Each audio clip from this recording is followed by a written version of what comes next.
All praises to Yahweh by Hashem Yahushua. Double honor to the apostles and the others that rule well.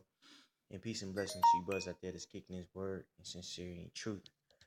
I was doing some studying and I came across this article about Joel Osteen.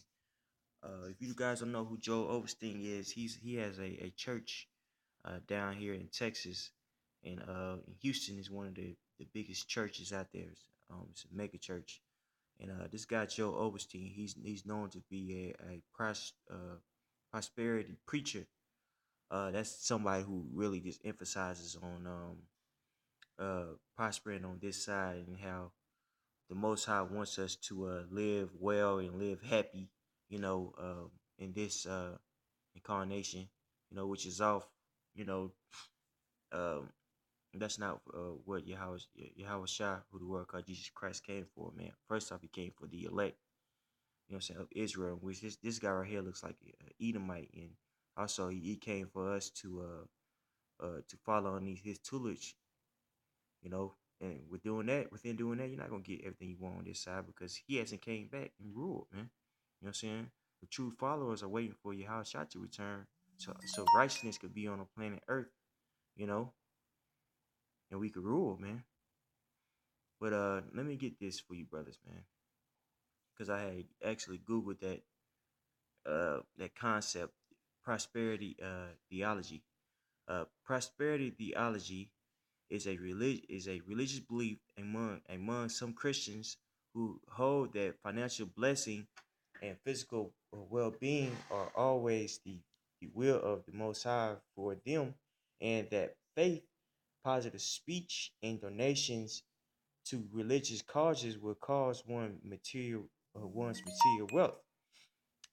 Prosperity theology even it's like prosperity theology views the Bible as a contract between God and humans. If uh, humans have faith in God, He will deliver security and prosperity. The doctrine emphasizes the importance of personal empowerment, proposing that it is God's will for His people to be happy. The atonement, uh, reconciliation, reconciliation with God is interpreted to include the alleviation of sickness and poverty, which are viewed as curses to be broken by faith. And those curses aren't gonna go away until Yahweh shall return, man. That's the thing.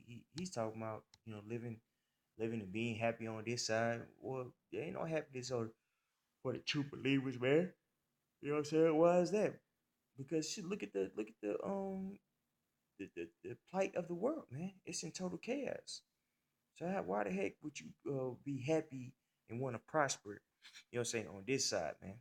You know, that's what nothing wrong with having nice things, but man, you shouldn't be consumed in having those nice things and wealth, man. Especially you know that pedophilia going on, man. You know what I'm saying? The push of homosexuality, man. Uh, the murdering of innocent people, innocent children around the world, man. Is occurring. No, man, you're supposed to be sighing and crying for the Most High to send back His Son. You know, but see, that's a good thing about chaos, man. Chaos reveals, you know, what type of person uh that a particular person is, man. And we see that, with this guy, Joe Osteen, man. You know what I'm saying? He's about that dollar, that bottom dollar, you know, because when it was time for him to show his faith, guess what he did, man? He decided he chose his money, bro. So this is according to the New York Post. Joe Osteen shuts mega church amid flooding crisis. Televangelist Joe Osteen canceled services at his Houston megachurch Sunday and has yet to reopen its doors despite the fact that thousands of flooded out residents are desperately seeking shelter. You see that?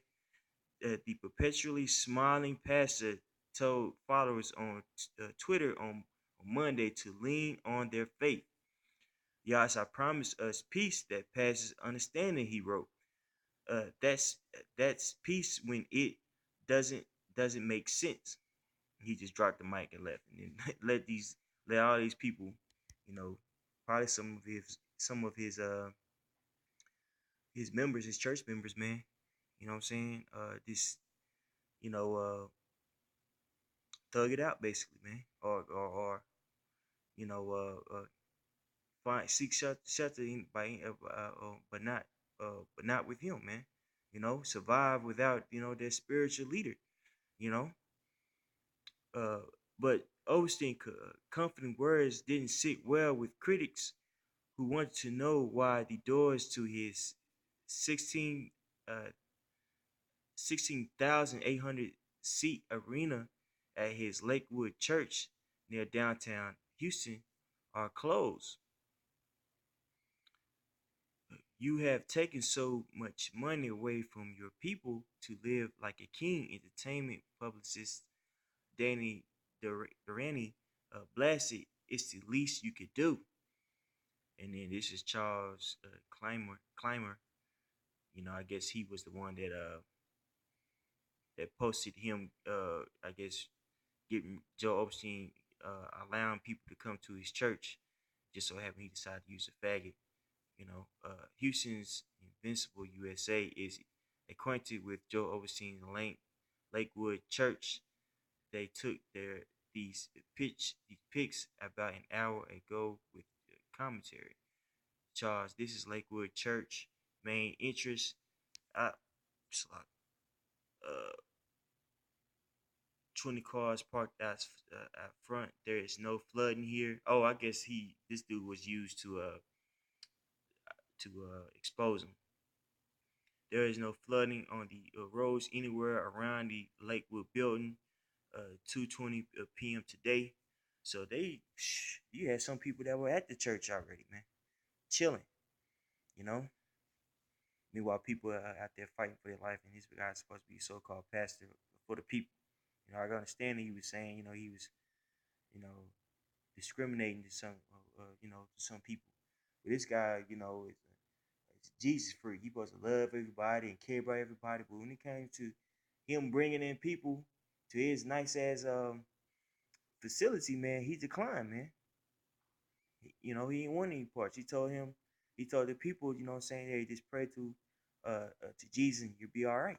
You know, which proves that this guy's a hypocrite, man. Washington D.C.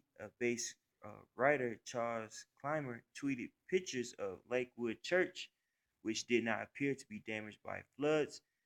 It doesn't make sense why you're not opening your mega church to house Houston residents,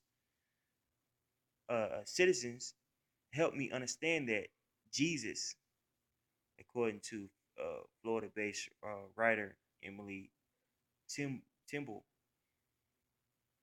Uh, while the church and its arena have not suffered any flood damage yet, ministry spokesman Daniel what's that Yoff said that their property is unacceptable because of surrounding waters, and it makes no sense to open church doors when the city and county are already treating thousands of victims at the near uh, George R. Brown Convention Center, according to what's that?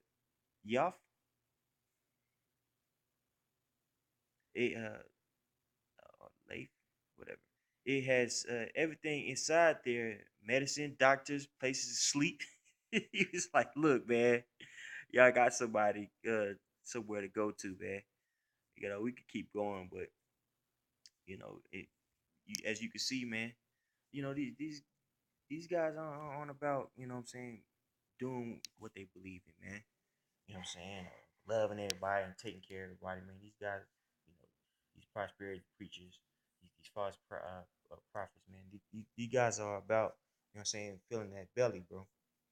And that's a prime example. And and as it get worse and worse out here, the intent of men are going to be revealed.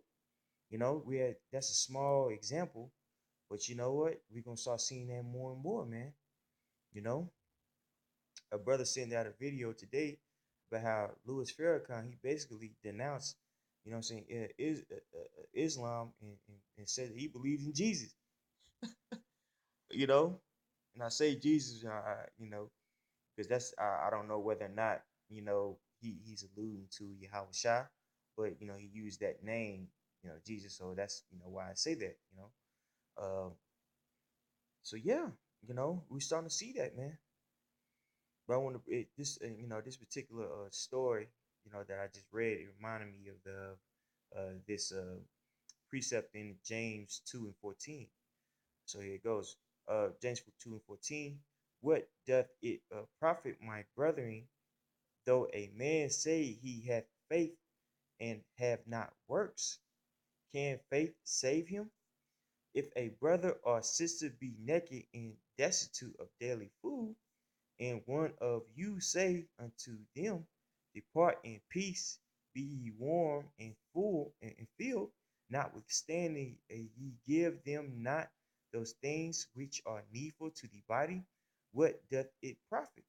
Yeah, man. So you see a brother, what I'm saying, not doing well, what I'm saying, or in some in straits, you know. If you had the ability to help the brother, then you should help him, man. Now alluding to this guy, uh, was Joe Osteen, man. He should have been willing to help, being that everybody his brother, and we gotta love humanity, and I just want to give everybody a kiss. Which you showed him wasn't showing him love right there. When we refuse to help people, and then we start got put on blast. You know what I'm saying? By these activists, you decided to open up your doors because you didn't realize it was a bad look. Well, that shows me that the Most High is not dealing with you. You know what I'm saying? He ain't dealing with you. Because you couldn't perceive that that was a bad look. Well, all the things you were so called blessed with by Jesus, right? You should have known that Jesus would have want you to help. But hey, it's clear that these guys in these churches don't read the scriptures, man. Otherwise they'd be out there in highways, byways, right? But anyway, uh, let me see. Verse 17. Even so, faith, it if it hath not works, is dead, being alone. That's right. So faith without work is dead, man. It's void.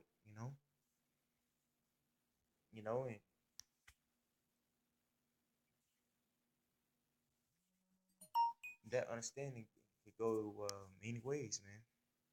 That applies to somebody that's not in the truth and somebody that's in the truth. You know, you say you believe in what I'm saying, these scriptures is a certain way that you're supposed to be acting and conducting yourself with amongst your brothers, man.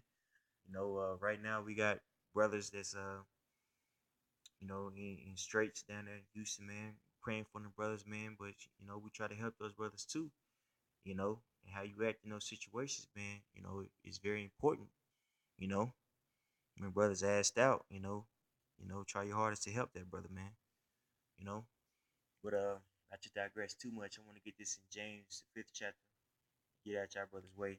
This is James 5:1. Go to now, ye rich men, weep and howl for your miseries that shall come upon you. That's right. So, man, when the Most High does away with Joe Osteen's riches, man, this dude's not gonna know how to act, man, and that's gonna be soon, man. You know, when more and more of these disasters happen, not only natural disasters, but disasters in the street happen, man. These people are gonna be looking at these pastors a different kind of type of way. These prosperity pastors and also regular pastors in the churches, man. They be looking at these people like, man, why didn't you get me ready for all these things that happened, that just happened? Not only that, they're gonna be looking like they've been looking for direction, and these leaders, they're gonna be like trying to save themselves, man. You know, so it's gonna be chaos in them churches too, man, in these last days, man. You know, verse 2. Your riches are corrupt, and your garments are uh, mothing, mothing. Your gold and silver is cankered. The rest of them shall be a witness against you, and shall eat your flesh as it were fire. Ye have heaped treasure together for the last days. Behold, the hire of the laborers who have reaped down your fields, which is of you, kept back by fraud, crieth in the cries of them that which have reaped are entered into the ears of the Lord of Sabaoth. That's right, man. So all these workers, you know what I'm saying, the people, the publicists that he has, the attorneys that he have, the usher board, the books that he sell, the people that profit, what I'm saying, by just the everyday facilitating of the building. Hey man, they gonna howl in that day, man. All the people that work for this dude, man, they're gonna howl for that dude, man. You know that those riches aren't gonna save you in that day, man. You know, and that's a beautiful thing, man. The Most High has his eye on all the wickedness that's going on, man. And he's gonna judge soon, bro. Verse 5: Ye have lived in pleasure on the earth, and been wanton. Ye have nourished your hearts as in a day of slaughter. Ye have condemned and killed the just, and ye doth not resist, and he doth not resist you. That's right, man. So how does this guy kill the poor, man, or the just, man? By spreading those lies, man. You know,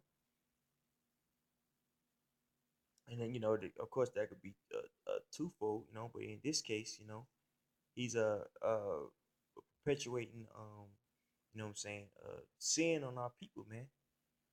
By telling them lies. And it's what is sin?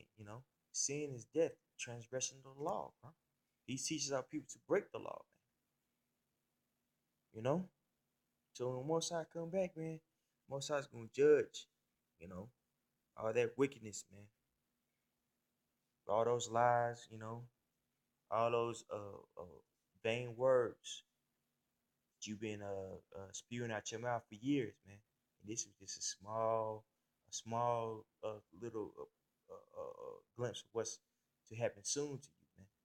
So all praise to Yahweh by Shem Yahushua, that wants to the apostles and the elders that rule well. And peace and blessings to you brothers out there that's giving the word, sincerely truth. Shalom.